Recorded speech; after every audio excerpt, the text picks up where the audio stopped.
Hello, everyone, to join this great event. And my name is Yusuf, and I'm working for LINBIT as a solution architect. And in this session, I will try to give you a short introduction about LINBIT and our integration with OpenNebula and some of other systems that we developed during these years.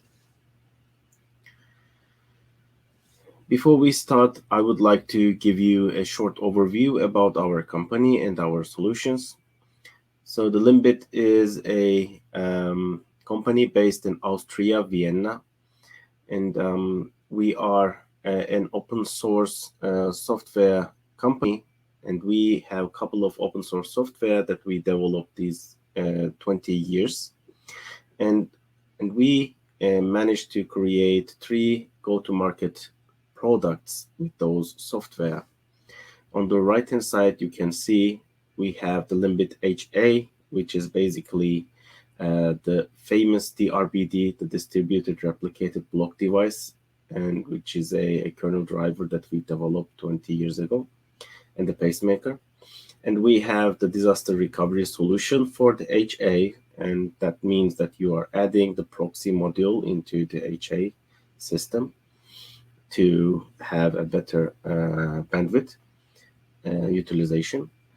And we have the LINBIT SDS, which we will talk today mainly, and it's a combination of the RPD and LINSTOR.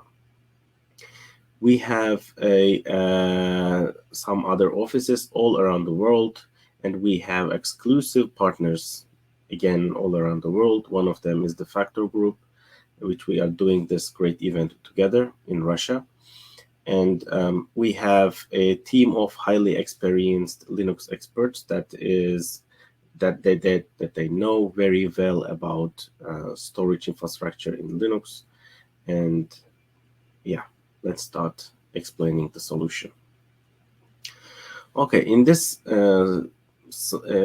presentation, I would like you to meet Dimitri.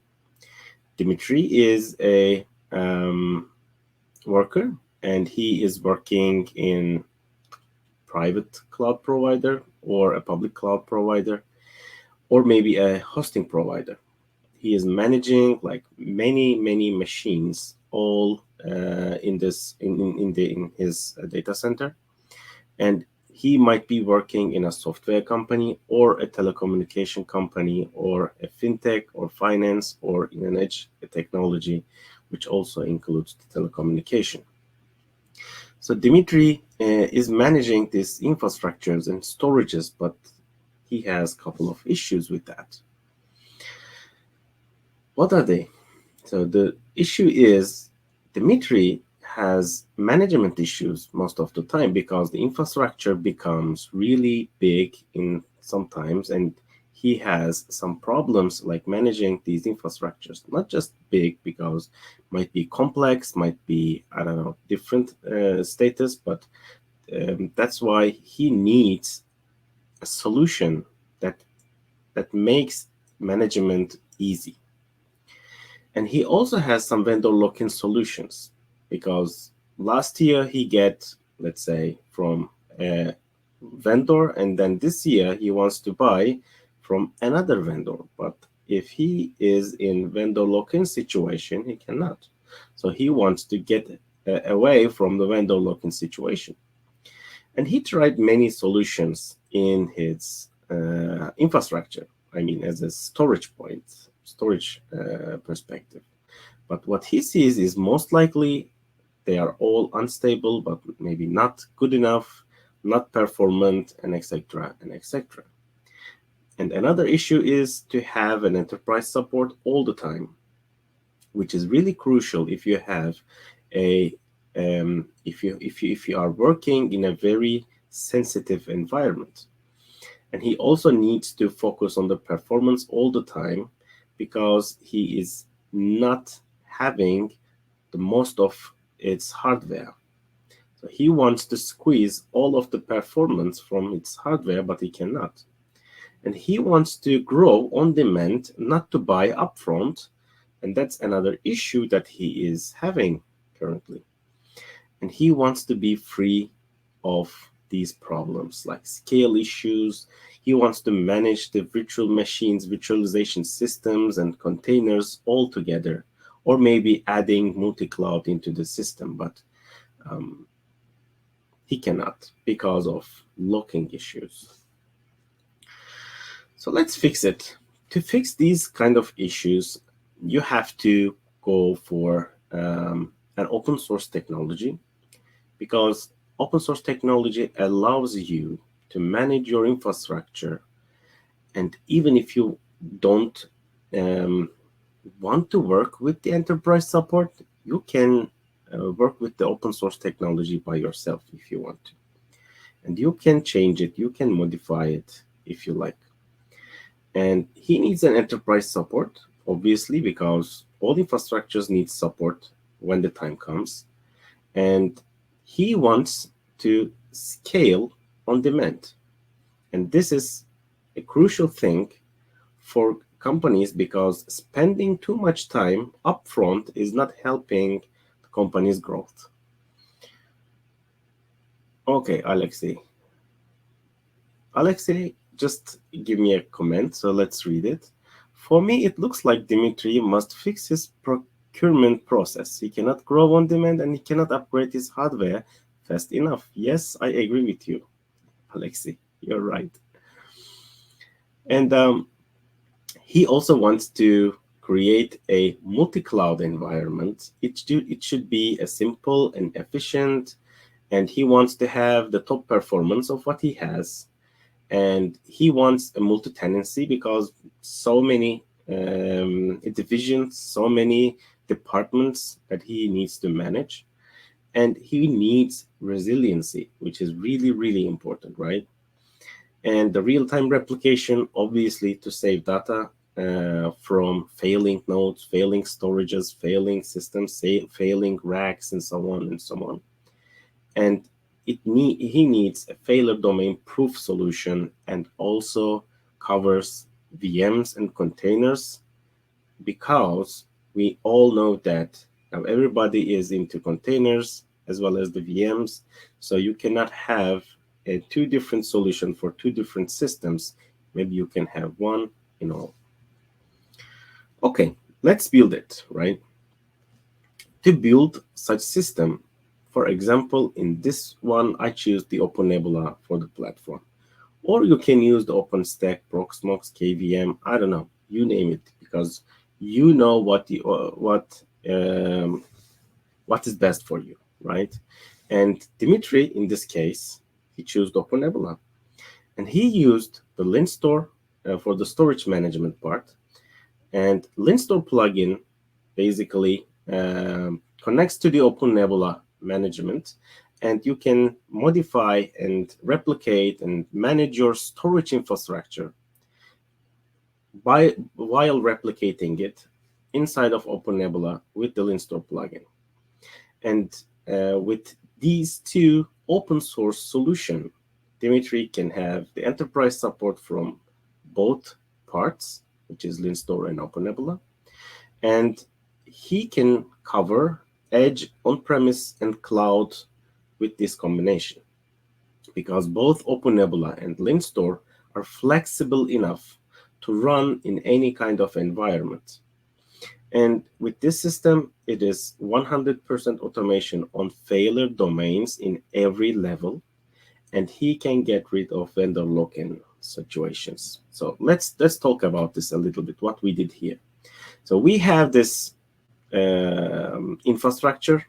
Let's put it in real words. We have this infrastructure, some nodes, right, in our systems that we want to have an open source solution. We want to have resiliency. We want to have the data protection. We want to have high availability. And we want to use this system even connected to the clouds and everybody and the other systems. So you can use the LinStore and the OpenNebula couple for this purpose, and then you can have it in your infrastructure for these requirements. And the integration between OpenNebula and LINBIT, it's not just an integration, it's a fellowship. by mean that I'm trying to say, when you combine these two great software together within your hardware, you can get really, you can have really good benefits out of that. It's not just like combining a storage solution with a orchestrator. It's not just like that. I mean, we integrated deeply with OpenNebula, and with that way, what you will have is basically, let's talk about OpenNebula, you will have a really resilient and performant infrastructure in your system without paying great amount of money to the big brands, right?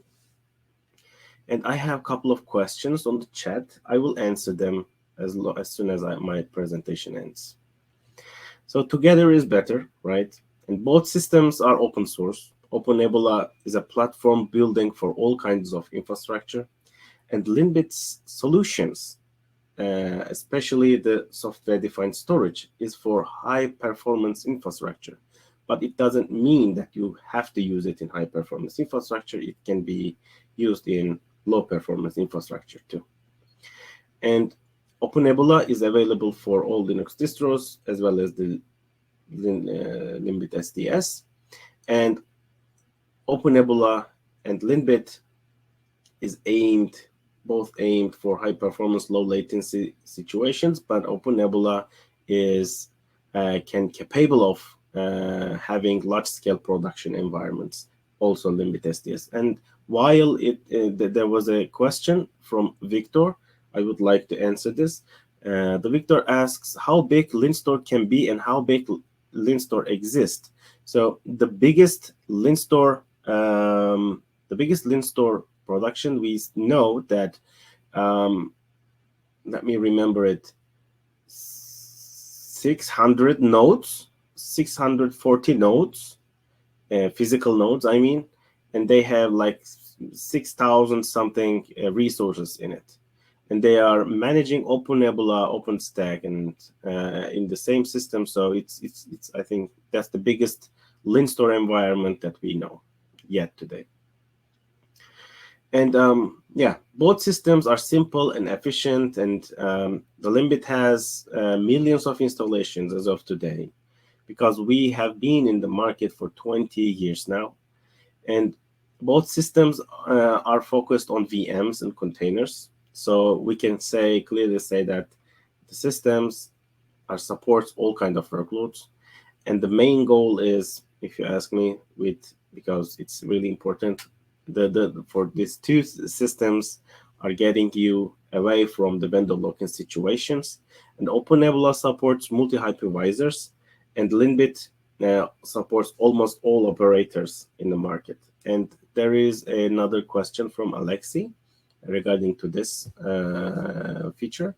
And Alexi asked, VMware and public clouds also supported? Yes, in a way. I mean, for VMware, we have the LINBIT vSAN, so you can use it. And it's an appliance packed in a ISO image or OVF file. And the public clouds is also supported if you want to use it. Yes. Okay, it's not just OpenNebula integrations. With LINBIT SDS, we have supporting persistent volumes for Kubernetes, Nomad, Docker, and we deeply integrated with Kubernetes. Just to let you know, we have this operator, the store operator, ready for the Kubernetes environment, which makes your things really easy. Sorry. And we have support for virtualization systems such as OpenStack, CloudStack, OpenNebula, XCPNG, and Proxmox, and so on. And we have support for the public clouds, AWS, GCP, or Azure. And we just, okay, so thank you, Philip, our CEO, just wrote from the chat, the largest LINSTOR installation we know has 630 nodes. Yes. And we also lately finished the integration with Juju Charms. I hope I'm saying correctly, Juju Charms. And it's a similar tool like we did in Kubernetes for the LINSTOR operator, but this time we use the canonical Studio Charms, so you can install the LINSTOR appliance into the desired container systems. So yeah, and we don't just have the OpenNebula integrations. We also have many other integrations that you can use in your system. And our team, the company. In the company, we are covering 724, 365 enterprise support all around the world. We have multiple teams in Asia, Europe, and USA, and that's how we cover the enterprise support in all over the world.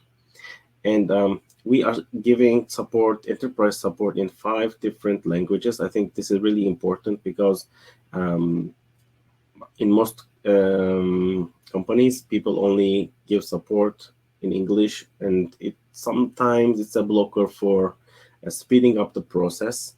So that's why we have the Japanese or Chinese support in this in our company. So there is no be afraid of in terms of language.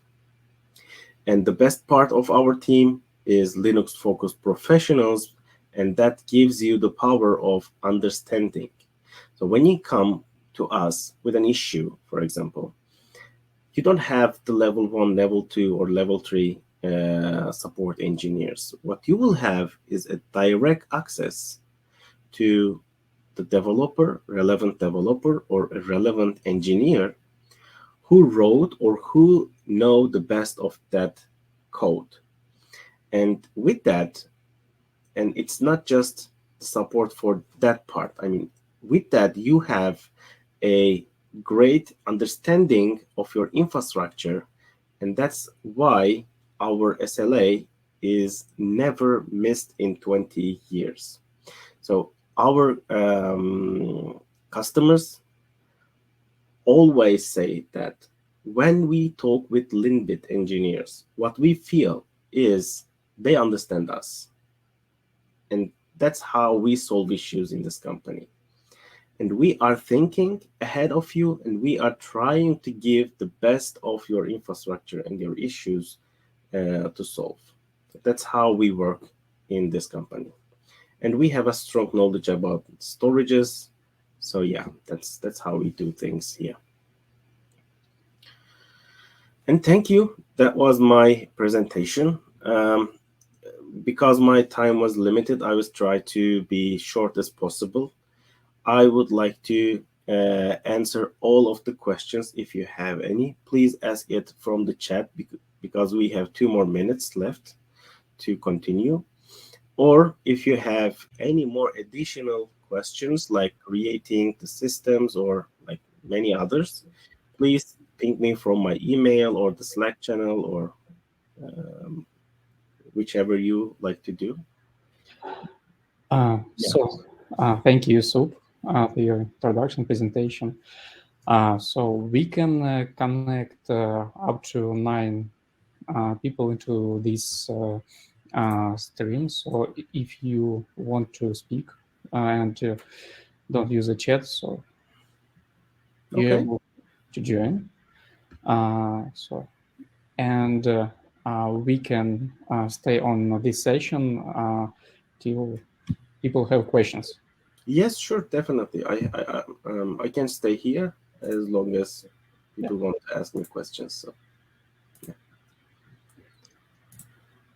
So maybe Alexei or Victor can connect to audio stream also and ask directly. Okay. Super. Okay, Victor just asked what the limit of volume which can be created in LINSTOR. I mean, Victor, are you looking for the size limit or the count limit? Can you clarify that? Size limit. All right. So the LINSTOR, let me share something so I can explain this a little bit better. Give me a second, please. I want to show you something. Hello, Mr. Philip.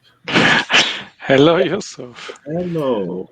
Since I saw these questions and there is this button to join, I thought I Okay. would press it. I was just gonna share the LINSTOR's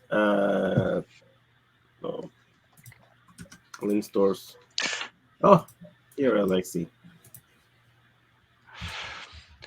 Hold on. Okay, yeah, Yusuf, is it okay for you if I go into the Yes, question please. regarding volume size limits?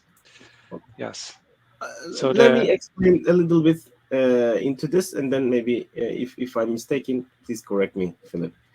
So I didn't put this into my slide deck because it was going to make it long.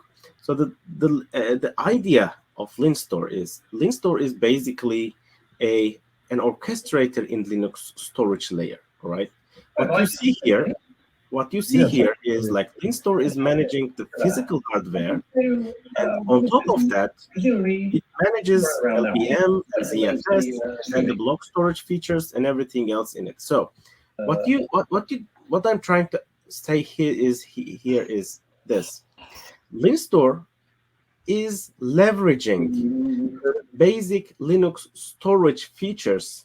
People are still in the That means whatever limit you have in LVM or ZFS will be replicated to your orchestrators. So if you are using LVM, that means you will have a different limit. Never mind then. Leverage with the ZFS, it will be different. And Alexi, our baby. Okay, I think I mute him. Right. Okay, great. So, am I correct, Philip? Yes, and let me add, DRBD brings a size limitation of 1 petabyte per volume, but that is really huge for a block volume. Yeah. Because usually what are you doing with block volumes? In most cases, there's a file system on top of it. And when I look, for example, at XFS is supported by Red Hat to my latest knowledge, up to 300 terabytes in a single file system. And on request, they do, I think, 600 terabytes. So usually block devices are not that huge. And maybe adding regarding the other limitations. So the number of volumes, there is no hard limit in a LINSTOR cluster. So I expect that you can manage 10,000, 100,000 volumes in a single LINSTOR cluster with no problems.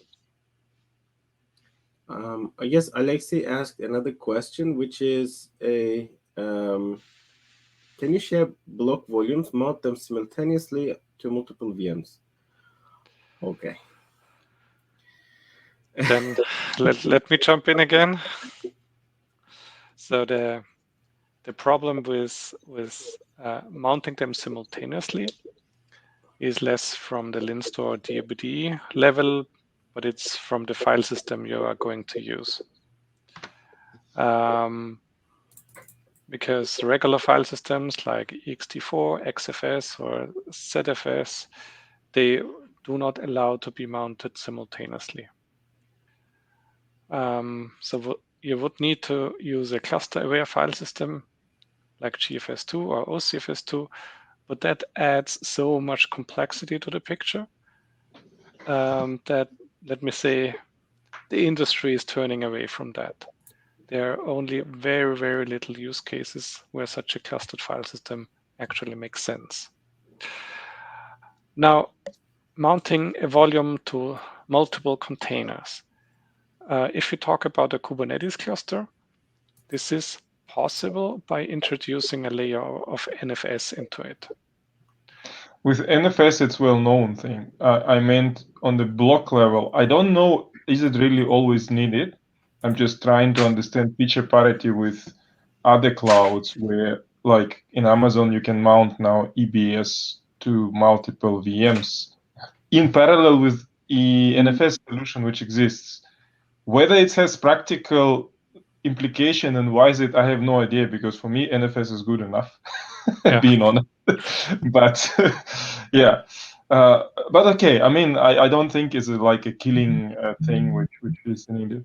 I have another question, mostly in comparison with Ceph, because I've been really working in my previous project with guys who were building OpenStack infra, also in Canonical with Ceph, and it was pain, really, like scaling Ceph and tuning Ceph and making it performing like you want it to be. It's a challenge. But one of the things which we learned is Ceph scales almost linearly with the number of storage nodes you add into it. So the more nodes it has, the easier for Ceph is to distribute the load. How is your performance related to the size, and do you really require to scale up your performance?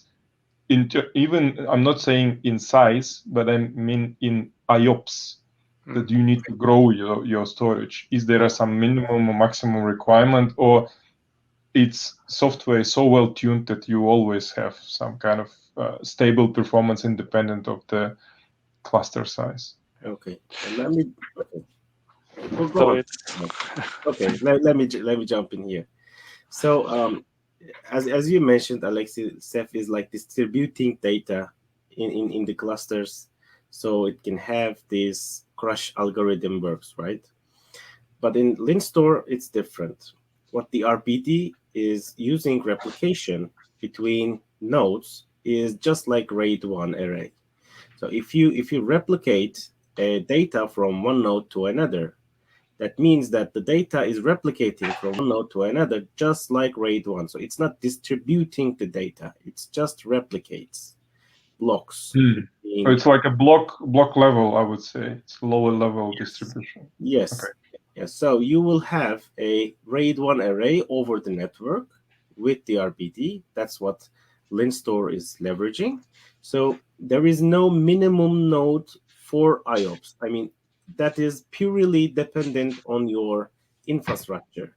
If you have, let's say, an NVMe caches or PMAMs or SSDs or HDDs in your hardware, you can mix and match them in order to have a better performance, because what you will have is a local performance in general. We have like mechanisms like, let's say, read load balancing. That means that, let's say, you have two nodes with two replicas. You can read both of them in the same time, or let's say distributed one-to-one. There are many different scenarios. And you can increase your read IOPS by changing this behavior in LINSTOR.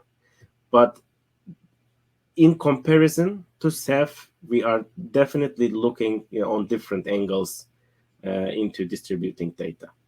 So, Philip, do you completely replacing Ceph in some solutions? So, for example, if I have OpenStack and I'm not happy with Ceph because I'm using Ceph as my image store and persistent volume and ephemeral volume store, and I want like maybe replace it with your solution, can I just emulate everything which Ceph does for OpenStack and just throw the Ceph out?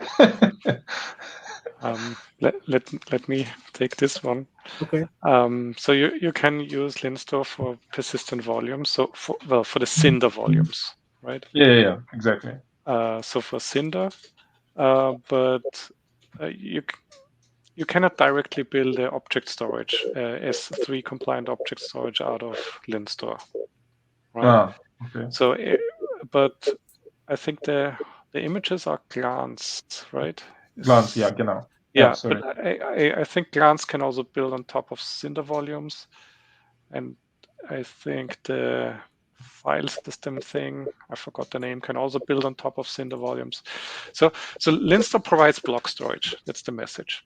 And in OpenStack like terms, in Ceph, it's almost doing in S3 is just Rados gateway. It's not much of S3. It's just emulation. So at the end of the day, there are other solutions which you can put on top of block storage and create S3 type of thing. Yeah. Let's say MinIO, right? Yeah, exactly. Yeah, it's one of the candidates popular. Yeah, good. Yeah. Yeah. So yes, we want to, or LINSTOR is there. The combination of LINSTOR and DBD is there to replace the, let's say, Cinder aspect of that. Thanks. Okay. The Thank blog you. level, yeah. I have no more questions. Yeah. Thank you. Okay. You're welcome. Thanks for the questions. Yeah. Makes it definitely more interactive, the session, right? Yeah, no problem. Yeah. Any more questions from the audience? Please come forward and speak up if you have. And Victor, I actually wondered your use case. Several petabyte database. I would like to know more about that. I mean, looks huge to me. Yeah. So in my perception, a several petabyte database is usually a distributed database running on many servers. Maybe. And the several petabytes are the result of, adding up all these storage. So maybe to explain what LINSTOR and DBD address is, it is, let's say, what a infrastructure as a service provider, infrastructure as a service cloud would need. So you need many, so you're running many virtual machines for your customers, internal customers or external customers. And for each of those virtual machines, you need, like, let's call them virtual volumes, right? And so you need many of them, and in size, let's say, starting from small to hundreds of terabytes, which is really the biggest one. Yeah. But one property of the LINSTOR DBD solution is that we cannot span single volumes over multiple machines. So in other words, the biggest physical storage you have in the cluster, that is a size limitation for the virtual volumes you can generate, which is in our experience was never a issue with the existing customers and users we have, because physical storage devices grow like crazy in size. Yeah. And also you can have chassis that hold, like, I don't know, Petabytes. Yeah, right.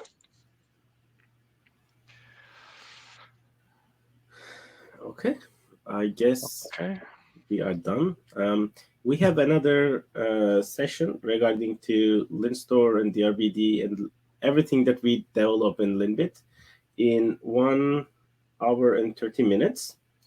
And I will be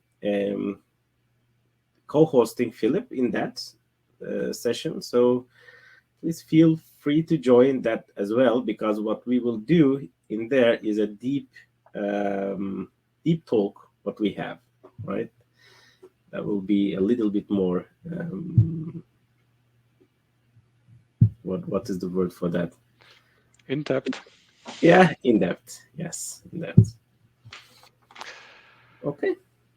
Thanks, everyone. And thank you for joining this call. And I'm closing the session now. Goodbye.